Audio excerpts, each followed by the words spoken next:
Hello friends, this is SP Singh and welcome to smarter everyday. पहले दोस्तों बात करेंगे BEd second semester Kanpur university की, जिसमें जो आपकी परीक्षा है वह 8 मई से शुरू हो रही है। सेकंड सेमेस्टर में आपका पेडागोजी ऑफ जो फिजिकल साइंस है इसकी 2025, 24, 23 सभी पीवाईक्यूज करवा चुके हैं और आज की क्लास में जो पीवाईक्यू ऑफ 2022 है इसको डिस्कस करेंगे और इसी तरीके के क्वेश्चंस आपको एग्जाम में देखने को मिलने वाले हैं। तो आज की क्लास आपके लिए बहुत इंपॉर्टेंट, बहुत बेहतरीन होने वाली है। जो भी विद्यार्थी क्लास में लास्ट तक बना रहेगा डेफिनेटली बहुत कुछ सीखने वाला है। देखिए फिजिकल साइंस पीवाईक्यू 2022 लिखा हुआ है। तो आइए शुरू करते हैं और पहला क्वेश्चन आपके सामने। समय बहुत कम है, बहुत फास्ट रिवाइज करेंगे। देखिएगा, पदार्थ विज्ञान में क्या क्या सम्मिलित होता है? भौतिक विज्ञान एवं रसायन विज्ञान एवं जीव विज्ञान, पादप विज्ञान, जंतु विज्ञान या फिर इनमें से कोई नहीं। तो जो पदार्थ विज्ञान है इसमें हमारा भौतिक विज्ञान और रसायन विज्ञान दोनों ही शामिल होता है। Option first is the right one over here. निम्न में से कौन सा गुण विशिष्ट उद्देश्य का नहीं है? लघुकालिक, मापन एवं मूल्यांकन किए जा सकने वाले, या दीर्घकालिक या फिर विशेष प्रकरण से संबंधित। तो कौन सा गुण विशिष्ट उद्देश्य का नहीं है? वह दीर्घकालिक हो जाएगा। कौन सा नहीं है सर? दीर्घकालिक। ऑप्शन सी राइट हो जाता है। केमनोफोर बनाने की विधि का प्रयोग करके दिखाना किस विधि का उदाहरण है? आप यहाँ पे देखिए प्रयोग करके दिखा रहे हैं, इस बात को ध्यान रखिएगा। क्या करके दिखा रहे हैं इसको भले भूल जाओ, मेन पॉइंट याद रखना है। प्रयोग करके दिखा रहे हैं बच्चों को। क्या है ये? व्याख्यान है, प्रदर्शन डिमॉन्स्ट्रेशन है, परिचर्चा है, या व्याख्यान सह प्रदर्शन विधि हो जाएगी। तो यहाँ पे प्रयोग करके दिखाना, मेन फोकस दिखाने पे है, तो ये आपकी प्रदर्शन विधि हो जाएगी। क्या हो जाएगी सर? प्रदर्शन विधि हो जाएगी। उद्देश्यों के वर्गीकरण में निम्न में से कौन संज्ञानात्मक पक्ष के अंतर्गत नहीं आता है? आपको पता है ब्लूम ने शैक्षिक उद्देश्यों का वर्गीकरण किया, जिसमें हमारा संज्ञानात्मक, भावात्मक, क्रियात्मक हुए। फिर संज्ञानात्मक के 6 भाग हुए, तो उसमें ज्ञान, बोध, विश्लेषण, संश्लेषण है ना, ये सब चीजें आई। तो उसमें कह रहा है कि कौन संज्ञानात्मक पक्ष के अंतर्गत नहीं आता है, तो उसमें संगठन नहीं आता है। ज्ञान, विश्लेषण, अनुप्रयोग ये तीनों आते हैं, लेकिन संगठन इसमें इंक्लूड नहीं है। मैंने पहले भी आपको समझाया है। सूक्ष्म शिक्षण में शिक्षण की अवधि कितनी होती है? तो सूक्ष्म शिक्षण में जो शिक्षण की अवधि है वह 5 से 10 मिनट की होती है। सर कितनी? 5 से 10 मिनट की होती है। सूक्ष्म शिक्षण के अंतर्गत प्रतिपुष्टि यानी फीडबैक के बाद अगला चरण क्या होता है? शिक्षण, पाठ्य योजना बनाना, पुनः पाठ्य योजना बनाना, या फिर पुनः शिक्षण। क्या होता है? तो ये पुनः पाठ्य योजना बनाना। सूक्ष्म शिक्षण के अंतर्गत प्रतिपुष्टि के बाद जो अगला चरण होता है वह पुनः पाठ्य योजना बनाना। ऑप्शन सी राइट हो जाएगा। आईसीटी का मतलब होता है इंफॉर्मेशन कम्युनिकेशन टेक्नोलॉजी, मतलब सूचना एवं संचार तकनीकी, जो कि आपका थर्ड पेपर है, सभी का कंपलसरी सब्जेक्ट है। पाठ्यक्रम का लैटिन भाषा में क्या अर्थ होता है? पाठ्यक्रम का लैटिन भाषा में अर्थ होता है रेस का मैदान। अच्छा, दौड़ का नहीं, घोड़ों का मैदान नहीं होता। दौड़ का मैदान अगर लिखा हो, दौड़ का मैदान, तो वो भी हम सही मान लेंगे। ठीक है, रेस कोर्स या रेस का मैदान भी सही मान लेंगे। ज्ञानेंद्रियों के आधार पर शिक्षण सहायक सामग्री को कितने भागों में वर्गीकृत किया गया है? किसके आधार पर सर? ज्ञानेंद्रियों के आधार पर। टीचिंग लर्निंग मटेरियल को कितने भागों में डिवाइड किया गया है? तो इसको 3 भागों में डिवाइड किया गया है, जिसमें एक होता है आपका श्रव्य साधन, जिसको आप सिर्फ सुन सकते हैं। दूसरा होता है दृश्य साधन, जिसको आप सिर्फ देख सकते हैं। तीसरा होता है श्रव्य और दृश्य साधन, जिसको आप सुन भी रहे हैं, देख भी रहे हैं, जैसे कि आपकी टेलीविजन, सामने देख भी रहे हैं, सुन भी रहे हैं। पावर पॉइंट का प्रयोग करके शिक्षण उदाहरण है। पावर पॉइंट का प्रयोग कर रहे हैं, तो ये किसका उदाहरण हो जाएगा? प्रक्षेपित सामग्री का उदाहरण हो जाएगा।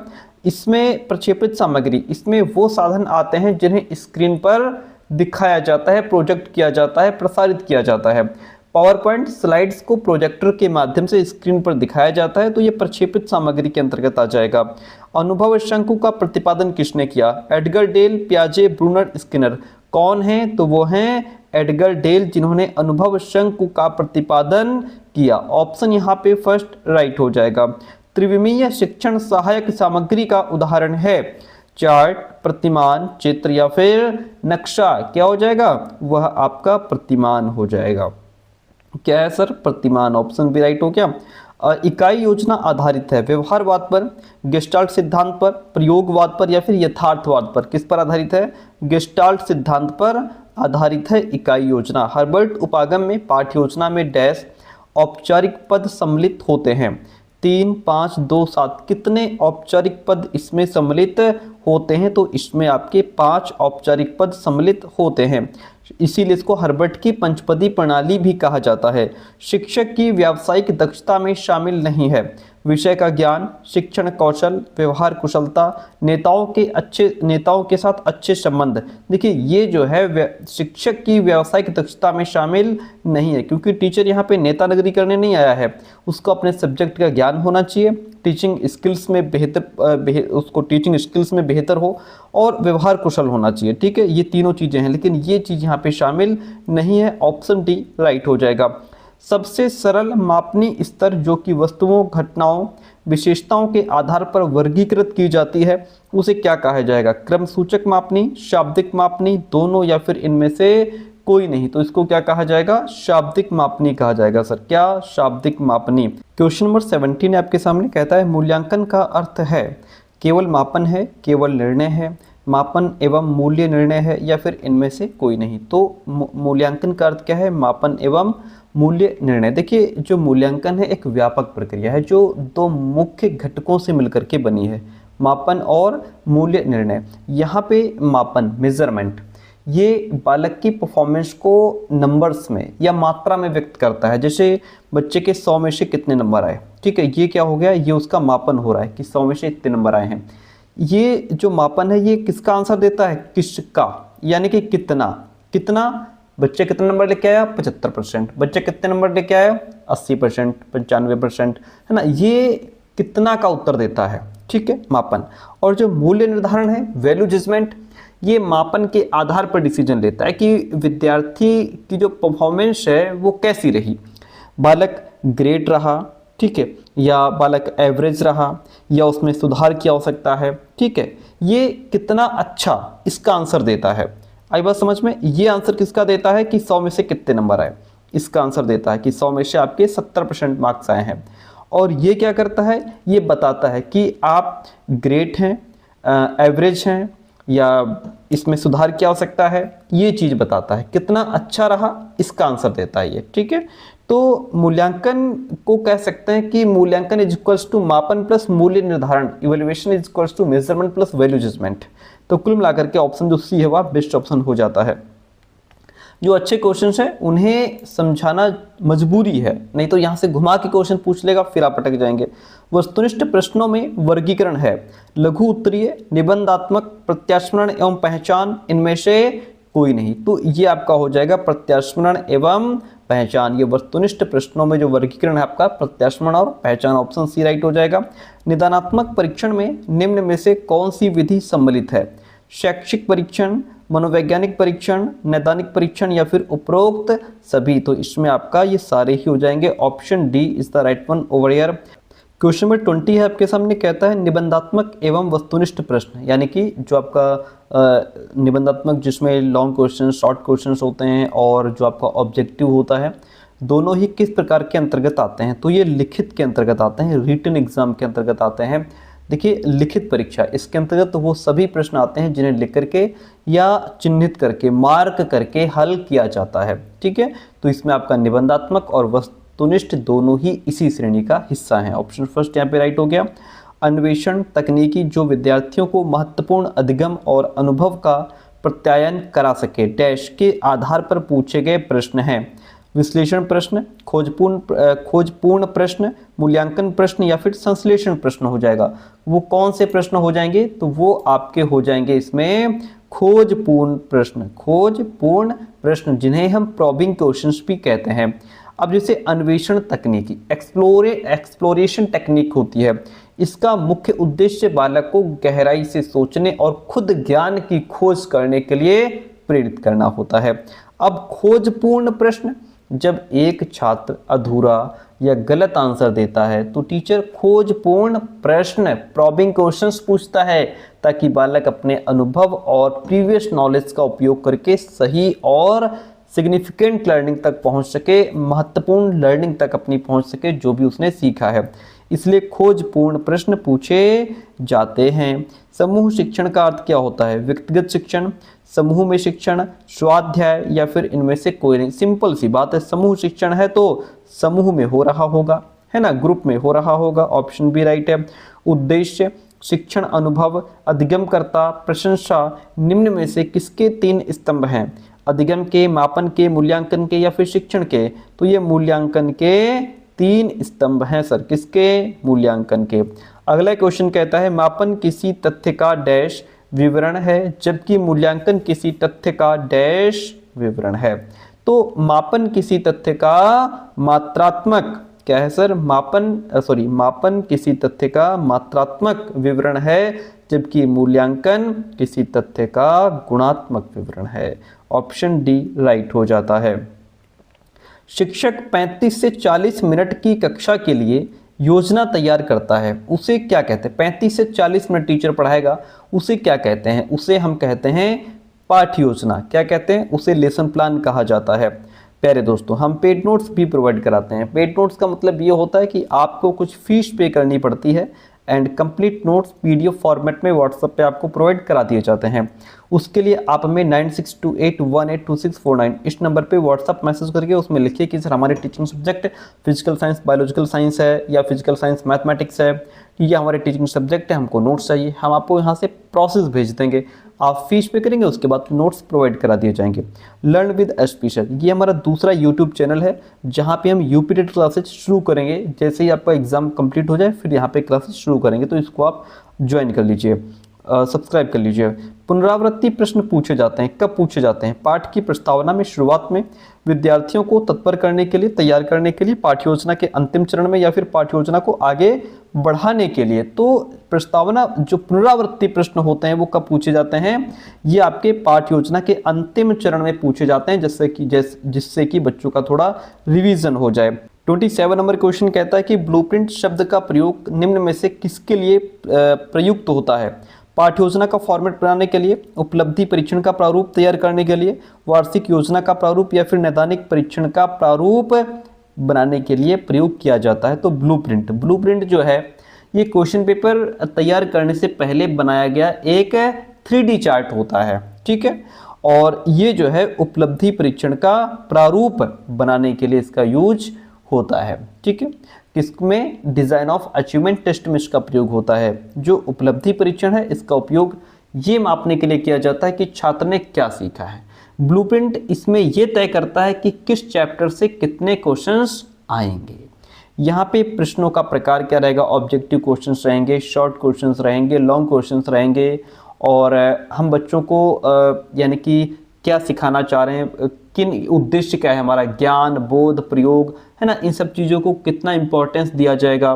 तो ये सब चीज़ें यहाँ पे ध्यान रखी जाती हैं। तो ब्लूप्रिंट को प्रश्न पत्र की आधारशिला या नक्शा भी कहा जाता है।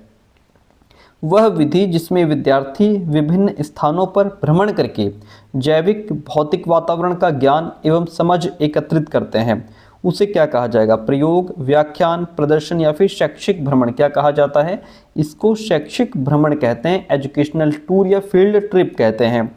निम्न में से कौन सी शिक्षक केंद्रित विधि है जिसमें सिर्फ टीचर एक्टिव होता है? वह है व्याख्यान विधि, जिसमें सिर्फ टीचर एक्टिव है, बच्चे पैसिव रहते हैं।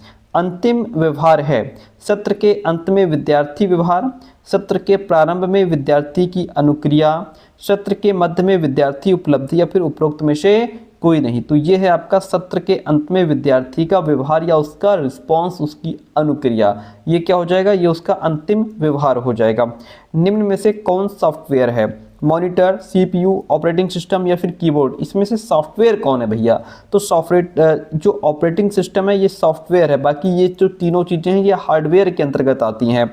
निम्न में से क्या अनुभव केंद्रित शंकु में सबसे कम प्रभावशाली है? प्रत्यक्ष अनुभव, प्रदर्शित सामग्री, अप्रदर्शित सामग्री या फिर केवल शब्द। तो कह रहा है कि सबसे कम इंपॉर्टेंट क्या है? केवल शब्द। केवल शब्द, वर्बल जो सिंबल्स होते हैं ये बहुत कम प्रभावशाली होते हैं। किसने कहा? शिक्षण कला में पाठ्यपुस्तक का उचित उपयोग विशेष महत्व रखता है, किसने कहा? तो ये जो स्टेटमेंट दिया है वो आपके यहाँ पे सैमुअल टी लिखा है, ये गलत लिखा है, यहाँ पे रेमंड टी होना चाहिए था। किसने कहा है? रेमंड टी का स्टेटमेंट है सर, ये किसका? रेमंड टी का। ऑप्शन जो फर्स्ट है वहाँ राइट हो जाएगा। अगला क्वेश्चन देखिए, बहुत बढ़िया क्वेश्चन है। संशोधित ब्लूम वर्गीकरण के अनुसार सर्वाधिक उच्च घटक क्या है? देखिए क्वेश्चन में संशोधित लगा हुआ है, ठीक है, और जब संशोधित लग जाता है तो इसका आंसर तुरंत बदल जाएगा। अगर पूछ रहा होता ब्लूम वर्गीकरण, देखिए ब्लूम वर्गीकरण, ब्लूम्स टैक्सोनॉमी कब आई? 1956 में, जिसमें ब्लूम ने शैक्षिक उद्देश्यों को 3 भागों में बांट दिया। आपके जो है कि संज्ञानात्मक, भावात्मक, क्रियात्मक। उसमें से जो संज्ञानात्मक पक्ष था उसके फिर से इन्होंने 6 भाग कर दिए, जिसमें आपका ज्ञान, बोध, प्रयोग, विश्लेषण, संश्लेषण, मूल्यांकन आता है। फिर क्या हुआ कि सन 2001 में ब्लूम के ही जो शिष्य थे एंडरसन और क्रैथवाल, उन्होंने क्या किया, इन अपने गुरु यानी ब्लूम का जो ये वर्गीकरण था उसमें कुछ संशोधन किया, उसमें कुछ बदलाव लेकर के आए और फिर इन्होंने शैक्षिक उद्देश्यों को अपने अलग तरीके से बताया। इन्होंने बताया इस पहला कि सबसे निचला स्तर स्मरण करना, फिर उससे ऊपर अंडरस्टैंडिंग आएगी, फिर एप्लीकेशन आएगा, फिर एनालाइजिंग आएगा, फिर इवैल्यूएशन और फिर लास्ट में सृजन करना। अगर आपसे पूछ लेता ब्लूम वर्गीकरण के अनुसार सर्वाधिक उच्च घटक कौन सा है, तो आपका मूल्यांकन आंसर राइट हो जाता। चूँकि क्वेश्चन में संशोधित लग गया तो फिर हम इसके साथ जाएंगे और लास्ट में सृजन करना, क्रिएशन जो है वो बेस्ट ऑप्शन यहाँ पे हो जाएगा। Okay, option B is the right one over here. समूह शिक्षण में पदानुक्रमिक समूहों का निर्माण निम्न के सहयोग से होता है। किसके सहयोग से होता है? केवल शिक्षक के सहयोग से, शिक्षक और शिक्षा विद्यार्थी के सहयोग से, शिक्षक, क्लर्क, सहयोगी या फिर विद्यार्थी और क्लर्क के सहयोग से। तो ये होता है आपका शिक्षक, क्लर्क और सहयोगी के सहयोग से। ऑप्शन सी राइट हो जाता है। आगे बढ़िए, कहता है योगात्मक मूल्यांकन किया जाता है कार्यक्रम की समाप्ति के पश्चात, कार्यक्रम के बीच में, कार्यक्रम के शुरुआत में या फिर इनमें से कोई नहीं। तो देखिए हमारा एक होता है योगात्मक मूल्यांकन, एक होता है संरचनात्मक या रचनात्मक मूल्यांकन। तो जो योगात्मक मूल्यांकन है ये लास्ट में किया जाता है, जैसे आपने पूरा सेमेस्टर पढ़ा लिया, लास्ट में परीक्षा करा रहे हो, पूरा साल पढ़ा लिया और बाद में वार्षिक परीक्षाएं करा रहे हो, ये होता है योगात्मक मूल्यांकन जो कार्यक्रम की समाप्ति के पश्चात किया जाता है, ठीक है। और दूसरा होता है संरचनात्मक मूल्यांकन या रचनात्मक, जिसको हम फॉर्मेटिव इवैल्यूएशन या असेसमेंट कहते हैं। वो जब हम बच्चों को पढ़ा रहे होते तो पढ़ा रहे होते हैं तो साथ साथ में बच्चों का टेस्ट लेना है ना, यूनिट टेस्ट लेना, क्लास टेस्ट लेना, ओरल क्वेश्चंस पूछते रहना, जब चैप्टर पढ़ा रहे हैं तो बीच बीच में बच्चों से क्वेश्चन पूछते रहना, वो होता है संरचनात्मक मूल्यांकन। लेकिन योगात्मक जो है ये कार्यक्रम की समाप्ति के पश्चात किया जाता है। मिलान प्रश्न किस प्रकार के परीक्षण के प्रकार हैं? जो मिलान प्रश्न होते हैं वो निबंधात्मक होते हैं, लघु उत्तरीय, वस्तुनिष्ठ या अति लघु उत्तरीय होते हैं। तो जो मिलान वाले क्वेश्चंस होते हैं ये आपके ऑब्जेक्टिव टाइप क्वेश्चंस होते हैं। सर कैसे ऑब्जेक्टिव टाइप? रेडियो एक प्रकार है श्रव्य साधन का, दृश्य नहीं, रेडियो में दिखता थोड़ा ना कुछ, ऐसा नहीं कि उसमें फिल्म चल रही है हम देख भी रहे हैं सुन भी रहे हैं, नहीं, रेडियो एक श्रव्य साधन है जिसमें हम सिर्फ चीज़ों को सुन सकते हैं। विद्यार्थी अपवर्तन परावर्तन में अंतर कर सकेंगे, विद्यार्थी अपवर्तन और परावर्तन में अंतर कर सकेंगे। यह किस प्रकार के उद्देश्य का उदाहरण है? यह आपका अवबोध का उदाहरण हो जाएगा कि बालक जो है दोनों चीज़ों में अंतर कर पाएगा, अवबोध का उदाहरण है। क्वेश्चन नंबर 40 आपके सामने कहता है कि कौन इनपुट युक्ति नहीं है? प्रिंटर, कीबोर्ड, स्कैनर या MICR। देखिए प्रिंटर जो है यह इनपुट युक्ति नहीं, ये क्या करता है? कंप्यूटर का क्या काम है? ये एक आउटपुट है। ये क्या है? ये आउटपुट है। आप ये कंप्यूटर का जो भी डाटा होता है उसको कागज़ पर छाप करके आपको प्रिंट करके दे देता है, बात खत्म, ठीक है। ये आउटपुट है। जो कीबोर्ड है ये इसमें हम कंप्यूटर को कमांड देते हैं, है ना, टाइप करके कंप्यूटर के अंदर भेज देते हैं, फिर कंप्यूटर उसको प्रोसेस करता है, तो ये भी इनपुट है। स्कैनर जो होता है वो जो भी कागज़ वगैरह होता है उसको स्कैन करता है, ठीक है, ये भी हमारा इनपुट है। MICR जो है ये बैंकों में चेक पर लिखे विशेष कोड को पढ़ने के काम आता है, ये भी इनपुट है। लेकिन जो प्रिंटर है ये चीज़ों को बाहर निकाल के देता है, ये आउटपुट हो जाएगा।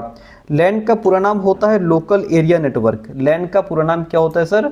लोकल एरिया नेटवर्क होता है। इतनी बात क्लियर है? ऑप्शन बी राइट हो जाता है। ब्लूम ने उद्देश्यों को 3 वर्गों में डिवाइड किया था। जिसमें उन्होंने संज्ञानात्मक, भावात्मक, क्रियात्मक 3 जो है वर्ग बताए थे। ठीक है, उसके बाद संज्ञानात्मक के फिर से 6 भाग कर दिए थे। ऑप्शन सी राइट हो जाता है। शिक्षण कौशलों में कौन सा कौशल सम्मिलित नहीं है? समापन, श्यामपट्ट का प्रयोग, व्यवहार पहचान या फिर पुनर्बलन, कौन इसमें शामिल नहीं है? तो इसमें व्यवहार पहचान जो है वह शामिल नहीं है। ऑप्शन सी राइट हो जाता है। समन्वयन किस पक्ष का भाग है? ज्ञानात्मक पक्ष का, मनोवैज्ञानिक, भावात्मक या उपरोक्त सभी? जो समन्वयन है यह आपका मनोवैज्ञानिक पक्ष यानी कि साइकोमोटर डोमेन का हिस्सा है। ठीक है, अब आप कहेंगे सर समन्वयन का मतलब क्या है? इसका मतलब कोऑर्डिनेशन, यानी कि ये क्रियात्मक पक्ष का एक स्तर है। इसमें व्यक्ति अपने शरीर के अलग अलग क्रियाओं के बीच तालमेल बिठाता है। जैसे आप टाइपिंग करते समय कंप्यूटर पर अपनी उंगलियों, अपनी आँखों का इस्तेमाल एक साथ करते हो। जब प्लेयर के पास अगर ग्राउंड में क्रिकेट आप देखते ही हैं, जब उसके पास कैच के लिए बॉल आ रही होती तो कैसे वो अपने हाथों को, अपने आँखों को, अपने दिमाग को एक जगह कंसंट्रेट करता है, अपने पैरों के बीच कैसे तालमेल बिठाता है, पूरे शरीर के पार्ट्स में तालमेल बिठाता है, तभी वो दौड़ते हुए कैच को पकड़ पाता है। ठीक है, तो ये क्या है? ये कोऑर्डिनेशन होता है। ये मनोवैज्ञानिक पक्ष, इसमें हम अपने बॉडी के पार्ट्स को क्या करते हैं? एक साथ लेकर के आते हैं। ठीक है, जब आप सुई में धागा डाल रहे होते हैं तो अपनी जो है कि फिंगर से धागा भी डाल रहे हैं और आंखों का पूरा ध्यान, पूरा कंसंट्रेशन, फोकस वहीं पे है, उस जो है छेद में जहां पे आपको धागा डालना है। ठीक है, ये क्या है? ये आप हाथ और आंख के बीच कोऑर्डिनेशन लेकर के आ रहे हैं। ऑप्शन बी राइट हो जाएगा। वाद विवाद, परिचर्चा, तार्किक क्षमता का प्रयोग किस विधि में होता है? व्याख्यान, परियोजना, बुद्धि मंथन या फिर परिचर्चा? ये किसके अंतर्गत होता है सर? ये हमारा ब्रेन स्टॉर्मिंग के अंतर्गत होता है, बुद्धि मंथन के अंतर्गत। पीपीटी का मतलब क्या होता है? पीपीटी को हम कहते हैं पावर पॉइंट प्रेजेंटेशन। क्या कहते हैं? Power point presentation. एमएस, हाँ ठीक है, एमएस ऑफिस में होते हैं वर्ड, पावर पॉइंट, एक्सेल या उपरोक्त सभी? तो पावर पॉइंट, ऑफिस में वर्ड, ये सभी होते हैं। ठीक है, ऑप्शन डी यहाँ राइट हो जाता है। पाठ्यक्रम होना चाहिए, पाठ्यक्रम भैया लचीला होना चाहिए कि बच्चे के हिसाब से हम उसमें बदलाव ला सकें। ठीक है, वायुमंडल के अध्यापन हेतु सर्वाधिक प्रभावशाली शिक्षण सामग्री क्या है? आपको वायुमंडल पढ़ाना है तो चार्ट अच्छा रहेगा, मॉडल अच्छा रहेगा, वास्तविक पदार्थ अच्छे रहेंगे या फिर पोस्टर? तो इसमें कौन सी चीज़? तो भैया वायुमंडल पढ़ा रहे हो, नदी, पहाड़, झरने डायरेक्ट क्लास में ला करके तो दिखा नहीं पाओगे। क्या करोगे? उसका मॉडल लेकर के आओगे, प्रतिमान लेकर के आओगे। पृथ्वी के बारे में पढ़ा रहे हो तो पृथ्वी का मॉडल ग्लोब हो जाएगा। ठीक है, वो आप बच्चों को ला करके दिखा सकते हो। भाषा के संदर्भ में विज्ञान पाठ्य पुस्तक में किस शब्दावली का प्रयोग होना चाहिए? स्थानीय भाषा का, अंग्रेजी भाषा का, हिंदी भाषा का या वैज्ञानिक भाषा का? तो इसमें हमें वैज्ञानिक भाषा का प्रयोग करना चाहिए। विज्ञान पाठ्यपुस्तकों में चित्रों का होना चाहिए। नामकरण, उपयुक्त रंगों का प्रयोग, दोनों, इनमें से कोई नहीं? तो भैया इसमें दोनों होने चाहिए। ठीक है, विज्ञान की किताब है तो उसमें चित्रों का होना चाहिए। नामकरण यानी कि जो चित्र बना है उसका सब ऐसे नाम लिखे होने चाहिए कि ये क्या है, ये क्या है, ये क्या है ना? और अलग अलग पार्ट्स में रंग अलग अलग भरे होने चाहिए। ये दोनों ही चीज़ों का प्रयोग करना चाहिए। अदा, प्रदा और प्रक्रिया, ये 3 पद किस उपागम में सम्मिलित किए जाते हैं? हर्बर्ट उपागम, एनसीईआरटी उपागम, मॉरिसन उपागम या फिर उपरोक्त सभी? ये किस में यूज किए जाते हैं? यह एनसीईआरटी उपागम में प्रयोग में लाए जाते हैं। नैदानिक परीक्षण में प्रश्नों का चुनाव डैश से किया जाता है? किससे किया जाता है? पूर्ण पाठ्यक्रम, पिछली कक्षा का पाठ्यक्रम, प्रकरण की विशेष विषय वस्तु या फिर कोई भी प्रकरण हो? तो यह आपका प्रकरण की विशेष विषय वस्तु से किया जाता है। नैदानिक परीक्षण में प्रश्नों का चुनाव कहाँ से? विशेष विषय वस्तु से किया जाता है। ऑप्शन सी राइट हो जाएगा।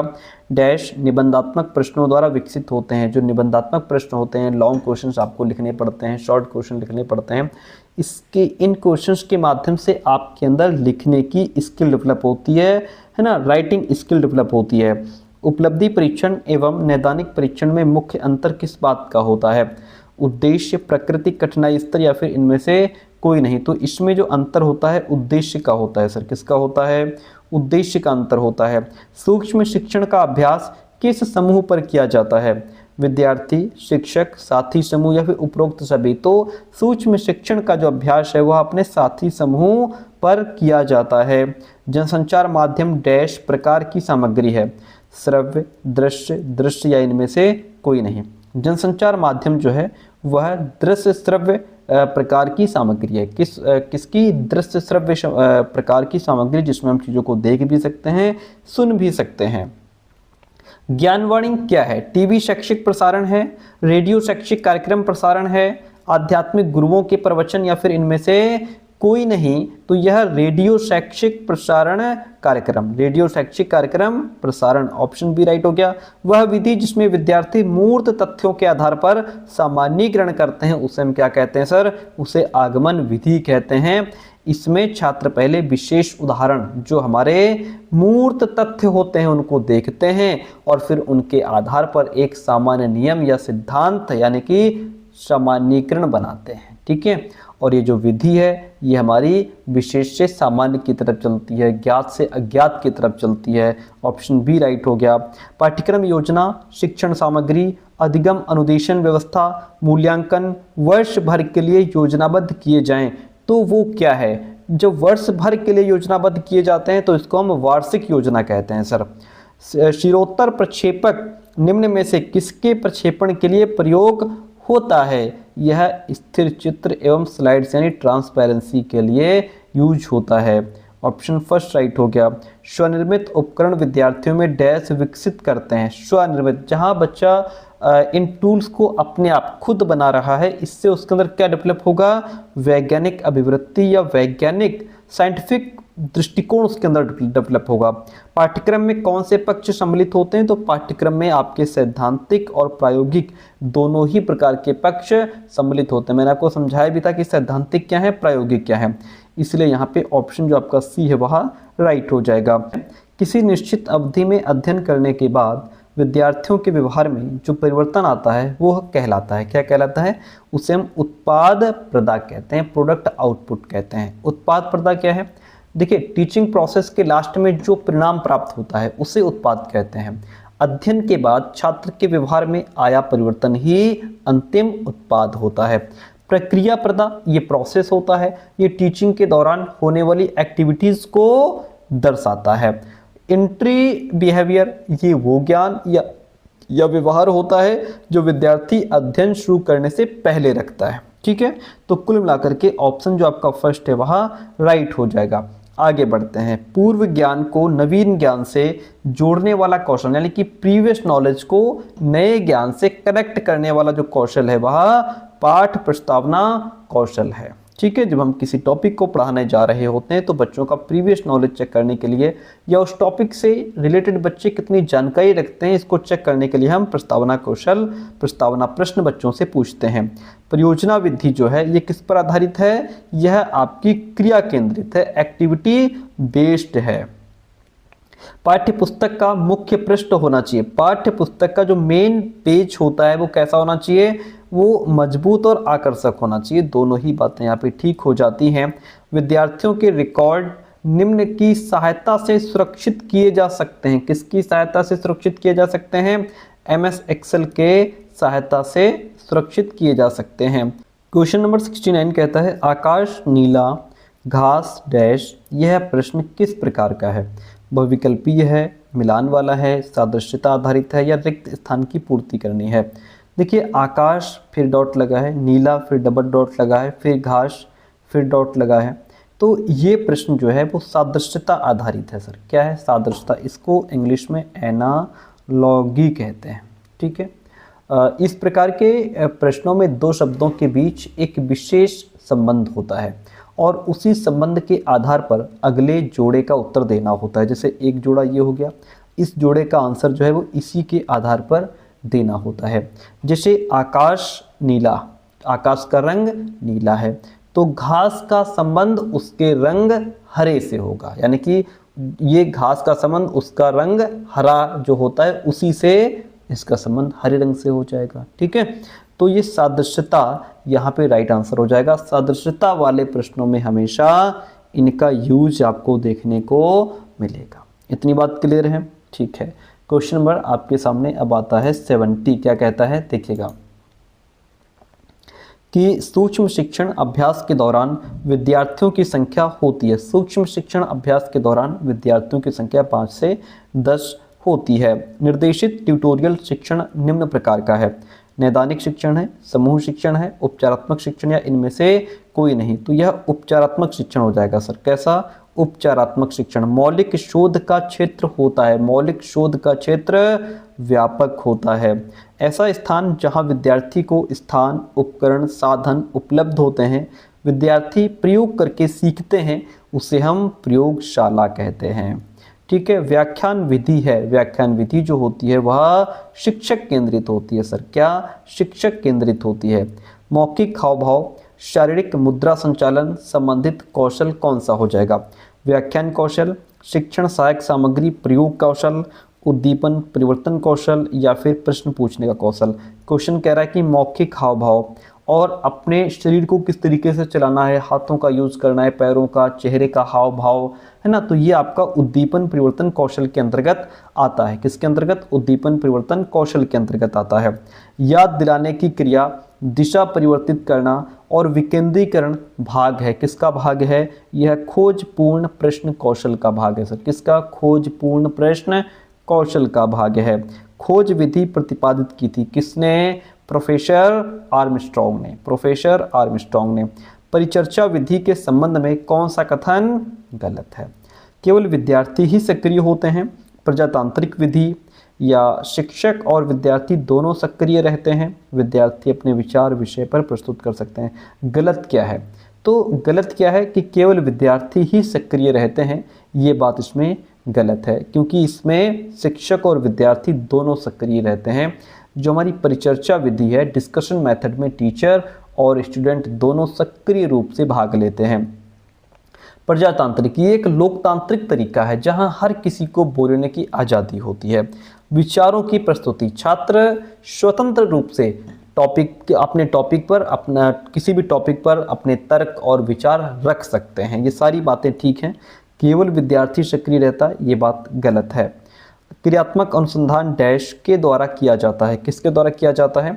तो ये प्रधानाचार्य और कक्षा शिक्षक, विषय शिक्षक, या बी और सी। तो इसमें आपका जो है कक्षा शिक्षक और विषय शिक्षक दोनों के द्वारा किया जाता है। ऑप्शन डी राइट हो जाएगा। विश्वसनीयता वैधता है, वस्तुनिष्ठता नमूने का आकार, या नमूने का आकार प्लस वस्तुनिष्ठता क्या हो जाएगा? ये नमूने का आकार प्लस वस्तुनिष्ठता है। ठीक है। विद्यार्थियों को डैश के आधार पर शैक्षिक एवं व्यावसायिक निर्देशन प्रदान किया जा सकता है। मापन के आधार पर, मूल्यांकन के आधार पर, नैदानिक परीक्षा के आधार पर, या फिर उपलब्धि परीक्षा के आधार पर। तो ये आपका नैदानिक परीक्षा के आधार पर शैक्षिक एवं व्यावसायिक निर्देशन प्रदान किया जा सकता है। देखिए, नैदानिक परीक्षा, डायग्नोस्टिक टेस्ट, इसका मेन काम बालक की कमियों, उसका इंटरेस्ट, उसकी क्षमता के पीछे के मूल कारणों को ढूंढना होता है। ठीक है। जब तक हमें ये नहीं पता होगा कि बालक किसी सब्जेक्ट में क्यों पिछड़ रहा है, या उसका असली इंटरेस्ट किस में है, तब तक उसे सही शैक्षिक या व्यावसायिक निर्देशन नहीं दिया जा सकता। तो ये क्या है कि इसका ऑप्शन जो है वो नैदानिक परीक्षा ही बेस्ट ऑप्शन हो जाएगा। आगे बढ़ते हैं। वैधता किसी परीक्षण की डैश होती है। वैधता किसी परीक्षण की उद्देश्य पूर्णता होती है। वैधता मतलब वैलिडिटी। इसका अर्थ है कि कोई परीक्षण, कोई टेस्ट उसी उद्देश्य को मापता है जिसके लिए उसे बनाया गया है। ठीक है। तो इसमें क्या हो जाएगा? उद्देश्य पूर्णता। वैधता सीधे तौर पर परीक्षण के उसके लक्ष्य क्या हैं, उसके उद्देश्य क्या हैं, उनसे जुड़ी होती है। ऑप्शन सी राइट हो गया। क्वेश्चन कहता है गूगल प्रायः प्रयुक्त होने वाली युक्ति है। मैसेंजर, या फिर SMS फैसिलिटी, सर्च इंजन, या इनमें से कुछ नहीं। क्या होगा? सर्च इंजन आपका इसमें राइट आंसर हो जाएगा। अगला क्वेश्चन कहता है डैश ने क्रियात्मक पक्ष के अंतर्गत वर्गीकरण प्रतिपादित किया। देखिए, क्रियात्मक पक्ष जो ब्लूम्स टैक्सोनॉमी है, ब्लूम ने शैक्षिक उद्देश्यों का वर्गीकरण 3 भागों में किया, संज्ञानात्मक, भावात्मक, क्रियात्मक। तो ये तीसरा है क्रियात्मक, जिसको हम कॉग्निटिव डोमेन कहते हैं। ठीक है, कॉग्निटिव डोमेन कहते हैं, क्रियात्मक पक्ष होता है ये। तो अब देखिए, इसमें लिखा है क्रियात्मक क्षेत्र के लक्ष्यों का वर्गीकरण सिम्पसन महोदय ने 1966 में अपनी पुस्तक the classification of educational objective psychomotor domain में 6 भागों में किया। तो क्रियात्मक पक्ष के अंतर्गत वर्गीकरण किसने किया? सिम्पसन महोदय ने किया। कब किया सर? 1966 में किया। कितने भागों में किया? 6 भागों में किया। ठीक, कौन से 6 भाग हैं? पहला है उत्तेजना, दूसरा है प्रथरण, तीसरा है नियंत्रण, चौथा है सामंजस्य, फिर है स्वाभाविकरण और पांचवा है आदत निर्माण, छठा है आदत निर्माण। कई बार क्वेश्चन पूछा गया है कि स्वाभाविकरण के बाद क्या आता है या फिर स्वाभाविकरण से पहले क्या आता है, तो ये चीज़ आपको ध्यान रखनी है। जो सिम्पसन ने जो वर्गीकरण दिया है ये उसका स्ट्रक्चर ये आपको ध्यान रखना है। ऑप्शन फर्स्ट यहाँ राइट हो गया। निगमन विधि डैश से डैश की ओर अग्रसर होती है। जो निगमन विधि होती है वह सामान्य से विशेष की तरफ चलती है। ठीक है, इसमें पहले छात्र को एक सामान्य नियम या सिद्धांत बताया जाता है, फिर उसे उदाहरणों की से सिद्ध किया जा सकता है।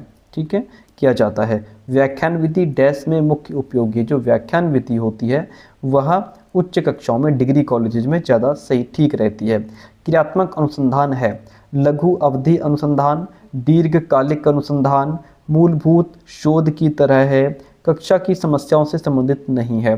तो ये क्या है, यह आपका लघु अवधि अनुसंधान शॉर्ट टर्म रिसर्च है। ठीक है, और इसका उद्देश्य विद्यालय या कक्षा की जो तात्कालिक समस्याएं होती हैं उनका समाधान करना होता है।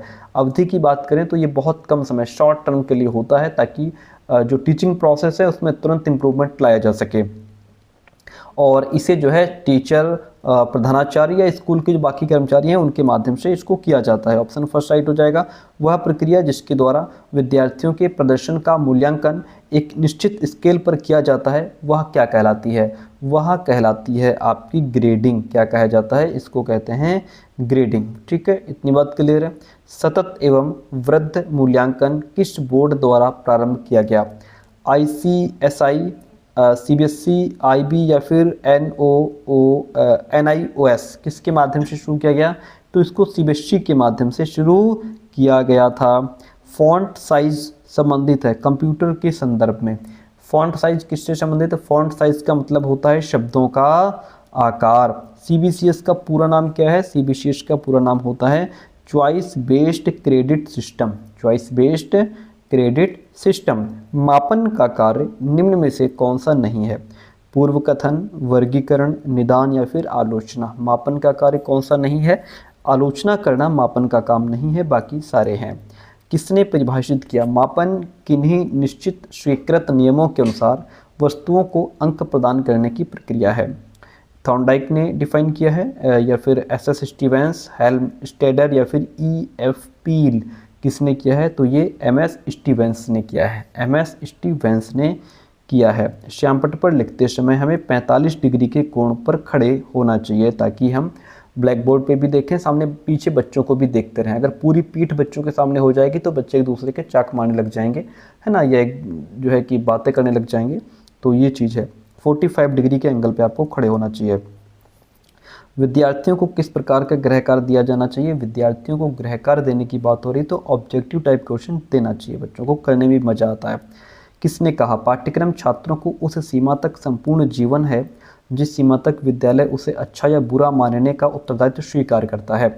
इसे तो क्या है, किसने कहा, Cunningham, Kilpatrick, crow and crow, Froebel. किसने कहा, ये बात किलपैट्रिक ने कही है। ऑप्शन बी राइट हो जाएगा। किसने कहा, विश्वसनीयता से तात्पर्य संगति होना, विश्वसनीयता से तात्पर्य संगति होना, ये कहा है फ्रीमैन ने। ये किसने कहा है, फ्रीमैन ने कहा है। CAI का मतलब क्या है, CAI का मतलब होता है computer assisted instruction, computer assisted instruction. आज का सेकंड लास्ट क्वेश्चन, आँख की रचना एवं दृष्टिदोष एक विषय में अध्ययन की जाती हैं। दृष्टिदोष को दूर करने हेतु लेंस का प्रयोग किया जाता है जो दूसरे विषय से है। लेंस में प्रयुक्त रसायन तीसरे विषय से जुड़ता है। यह कथन 3 विषयों में सहसंबंध प्रदर्शित करता है। कौन कौन से, तो ये 3 सब्जेक्ट, इसमें भौतिक रसायन और जीव विज्ञान आ गया आपका। आज का लास्ट क्वेश्चन प्यारे दोस्तों, और आपको बताते चलें कि पेड नोट्स के लिए अभी भी समय है। व्हाट्सअप मैसेज करिए, फीस पे करके आप नोट्स ले सकते हैं।